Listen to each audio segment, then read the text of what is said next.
realmente tenemos unos retos muy importantes como humanidad y desde la humildad de un país pequeñito de 2 millones de habitantes que es Euskadi, pero con la potencia de una gastronomía y con una capacidad de prescripción muy grande, que ahí está el secreto de este movimiento, planteamos la posibilidad de dar visibilidad a esos proyectos de transformación que nos pueden hacer frente a los retos del futuro.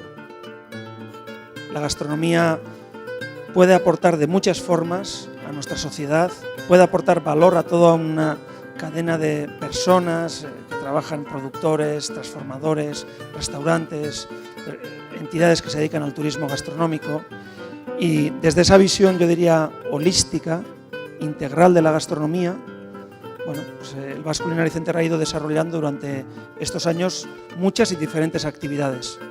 El ganador de este año representa de alguna forma ese paso hacia atrás para poder dar 2 pasos hacia adelante, ese poner en valor los legados increíbles que hay detrás y que conviene prestarles atención.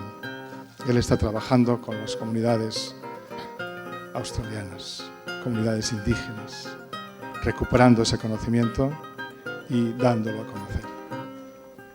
El ganador de este año es Joc Zonfrillo.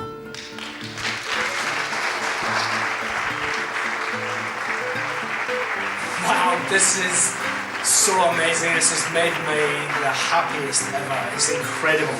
I'd just like to thank the Basque Culinary Centre, for even picking me as a finalist, let alone winning. I can't tell you how much of a special moment this is. And even though it's the early hours of the morning here in Australia, I'm having a champagne.